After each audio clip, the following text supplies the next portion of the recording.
YouTube channel. ഇപ്പോൾ guys നമ്മൾ ഇന്നൊരു കുഞ്ഞു വ്ളോഗായിട്ടാണ് വന്നിട്ടുള്ളത്. വേറെ ഒന്നുമല്ല ഗൈസ്, ഞങ്ങൾ ഇന്ന് ഞങ്ങളെ വീട്ടിലുണ്ടായ ഒരു സാധനം വിളവെടുപ്പെടുക്കാൻ പോവുകയാണ്. ഞാനും എല്ലാവരും ഇവിടുത്തെ വീട്ടിലെല്ലാവരും കുറച്ച് എക്സൈറ്റഡ് ആണ്.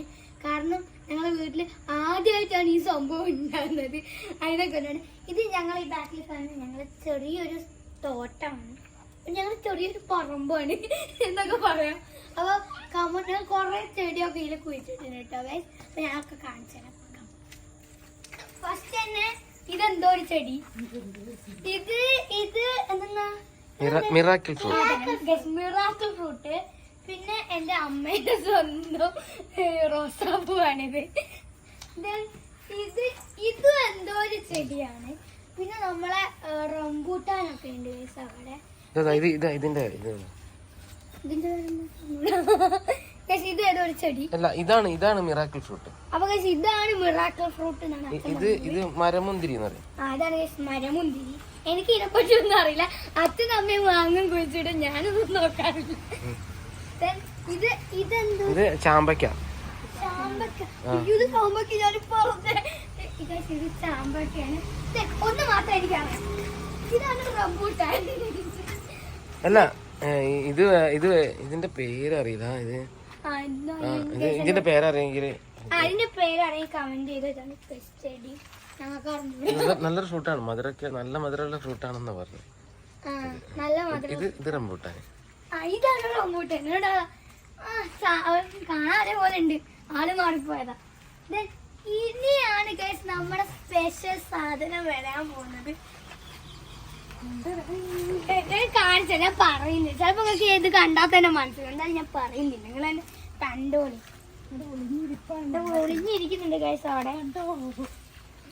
ഞങ്ങളെ വീട്ടിൽ ആദ്യമായിട്ടുണ്ടായ വെള്ളരിയാണ്. ഇന്ന് നമ്മൾ വെള്ളരി വിളവെടുപ്പ് ചെയ്യാൻ പോവാണ്. അപ്പൊ ഈ വെള്ളരി വെച്ച് നമ്മൾ കറി ഉണ്ടാക്കി സ്കൂളിൽ കൊണ്ട് എത്തുന്നതായിരിക്കും. നല്ല വിരിപ്പൊക്കെ വെച്ചിട്ടുണ്ട്. കട്ടിയാണേ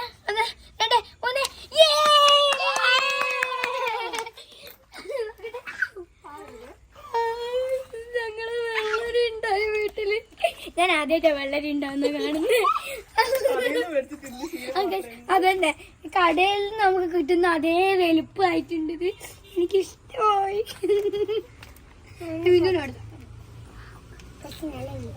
നല്ല വെയിറ്റുണ്ട്. അപ്പൊ ഗൈസ് ഞങ്ങളെ വീട്ടില് വെള്ളരി ഉണ്ടായതുണ്ടല്ലേ, ഞങ്ങള് വെള്ളരി ഉണ്ടാക്കുന്നതിൽ കണ്ടില്ലേ, അതേപോലെ തന്നെ നിങ്ങൾ എല്ലാവരുടെ വീട്ടിൽ ഇതേപോലെ നിങ്ങൾക്ക് പറ്റുന്ന പോലത്തെ പച്ചക്കറികളൊക്കെ ഉണ്ടാക്കാൻ ശ്രമിക്കുക. കാരണം എന്താണെന്ന് വെച്ച് കഴിഞ്ഞാൽ നമ്മളിപ്പോൾ കടയിൽ നിന്ന് വാങ്ങുമ്പോഴുള്ള വെള്ളരി എത്രത്തോളം നല്ല വെള്ളരി അടിച്ചു നല്ല പച്ചക്കറികളാണെന്ന് നമുക്കറിയില്ല. എല്ലാത്തിനും വിഷമൊക്കെ അടിച്ചിട്ടുണ്ടാവും. പക്ഷെ നമുക്ക് നല്ല ശുദ്ധമായി വിഷമൊന്നും ഇല്ലാത്ത ഫ്രഷ് പച്ചക്കറി വേണമെങ്കിൽ നമ്മൾ തന്നെ അത് കൃഷി ചെയ്തിട്ടുണ്ടാകും. പക്ഷെ നിങ്ങൾക്ക് എല്ലാം ഉണ്ടാക്കണമെന്ന് ഞങ്ങൾ പറയുന്നില്ല, കുറച്ച് നിങ്ങൾക്ക് പറ്റുന്ന പോലെ ഉണ്ടാക്കാൻ പറ്റുന്നതൊക്കെ നിങ്ങളെ വീട്ടിൻ്റെ ഉള്ള സ്ഥലം കൊണ്ട് ഉണ്ടാക്കുക. ഞങ്ങളിപ്പോൾ ഞങ്ങൾക്ക് പറ്റുന്ന പോലത്തെ സാധനങ്ങളൊക്കെ ഉണ്ടാക്കുന്നുണ്ട്. വെള്ളരി അങ്ങനെയൊക്കെ ഞങ്ങൾക്ക് പറ്റുന്ന പോലത്തെ ഒക്കെ ഞങ്ങൾ ഉണ്ടാക്കുന്നുണ്ട്, ഞങ്ങൾ കുഞ്ഞ് തോട്ടത്തിൽ. അപ്പോൾ അതേപോലെ നിങ്ങളും ഉണ്ടാക്കുക കേട്ടോ. അപ്പോൾ ഗൈസ് നമ്മളെ ഇന്നത്തെ വ്ളോഗ് ഇത്രേ ഉള്ളൂ. കുറേ ഒന്നും ഇല്ല, കുറച്ചൊരു ചെറിയ വ്ളോഗായിരുന്നു. ഞങ്ങൾ ഈ വെള്ളരി നിങ്ങൾക്ക് കാണിച്ചു തരണമെന്ന് മാത്രമേ വിചാരിച്ചിട്ടുള്ളൂ. അപ്പോൾ നിങ്ങൾക്ക് ഈ വീഡിയോ ഇഷ്ടപ്പെട്ടിട്ടുണ്ടെന്ന് വിചാരിക്കുന്നു. Thanks for watching this video. Video ഇഷ്ടപ്പെട്ടിട്ടുണ്ടെങ്കിൽ ലൈക്ക് ചെയ്യണം, ഷെയർ ചെയ്യണം, സബ്സ്ക്രൈബ് ചെയ്യണം, തൊട്ടടുത്തുള്ള ബെൽ